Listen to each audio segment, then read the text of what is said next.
Hey, what's up, y'all? It's Davion Robinson, aka G17, back with another story time about how I lost my eye in Pinckneyville. So basically, we still in Cook County. You know, I'm in Division 10. I just got put in Division 10. That's what I said in the last video.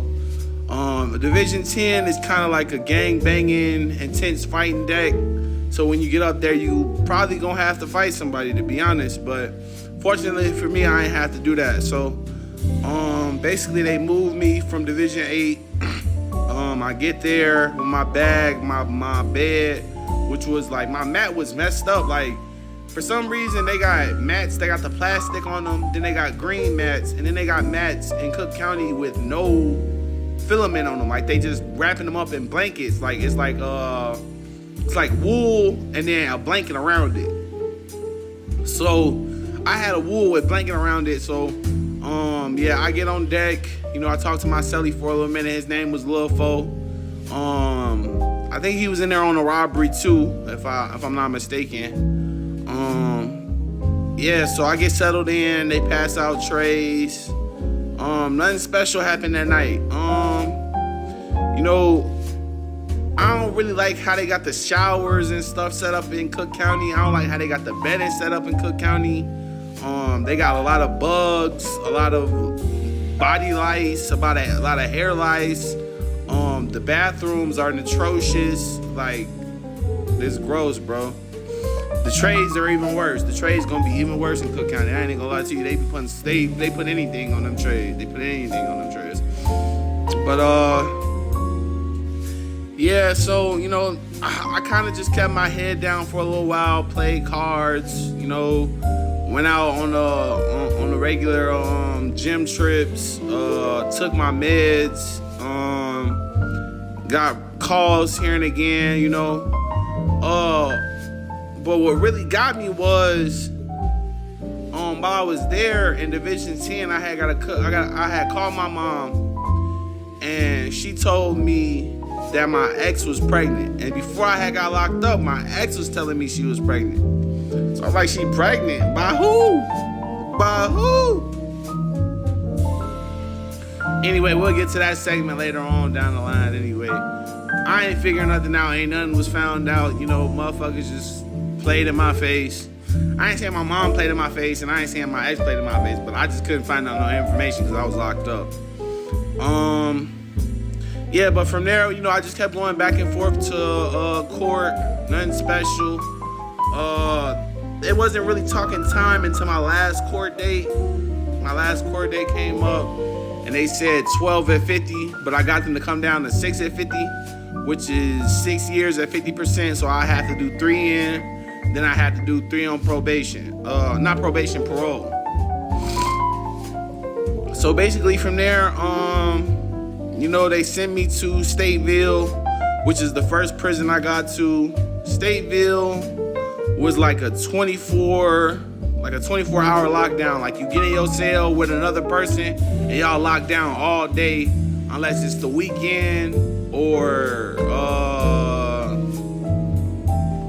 you going somewhere inside the prison, basically, like on a haircut or a medical writ or stuff like that. So I was in the cell with forget what his name is, older cat. You know, he just wanted me to wake him up to go to the store, basically, because the store in Stateville is so horrible. Like, I think they only go once a month, and you can only spend like $15, which is crazy as hell, because them state trades is bogus.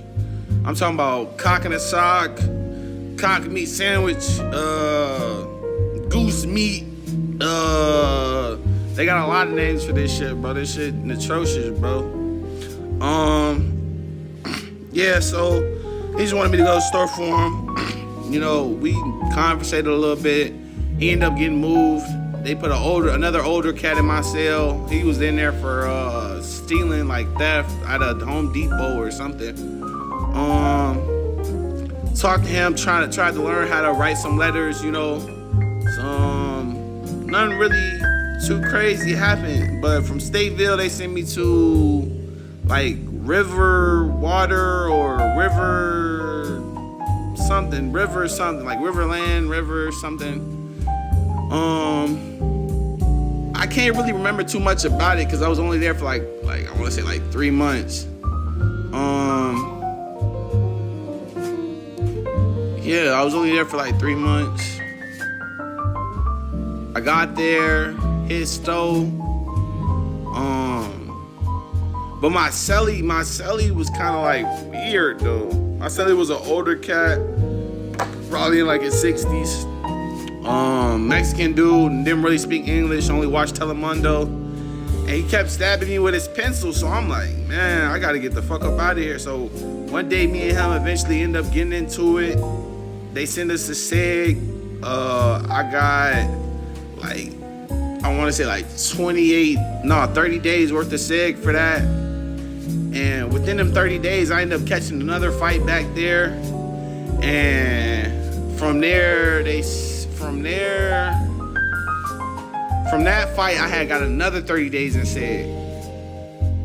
So within me, like that first month of me even going to prison, I had gotten into 2-3 fights, you feel me? Which is crazy. They end up sending me back on to a pod, like pod 4 in prison in Riverland or Riverwater or whatever the fuck it was called. I had a celly named Savage. He was the porter.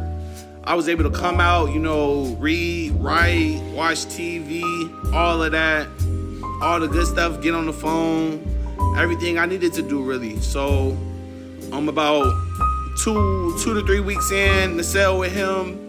I get a letter saying that they finna move me to a different prison. They end up moving me to, I want to say that was Menard. So they moved me to the Menard, which is another high maximum security prison.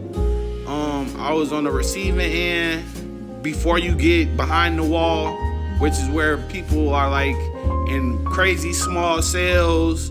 It's a lot of stabbings. People always on lockdown.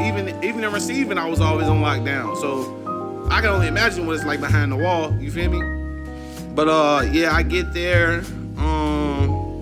I had dreads at the time, so when I was going to Menard, they was making people cut their dreads off. So I had to cut my dreads off. And Menard is like one of those old school joints.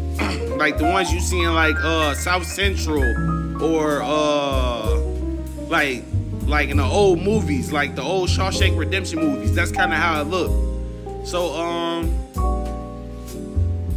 basically my first cellie was a cool dude named Chobani.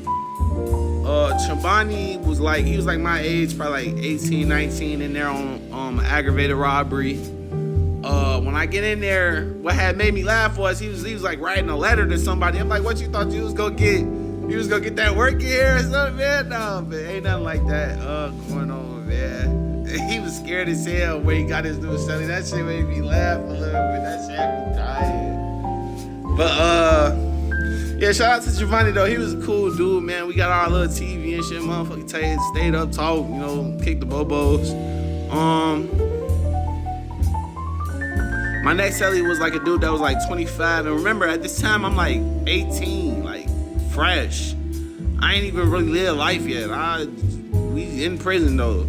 So my next cellie was a dude that was like 25.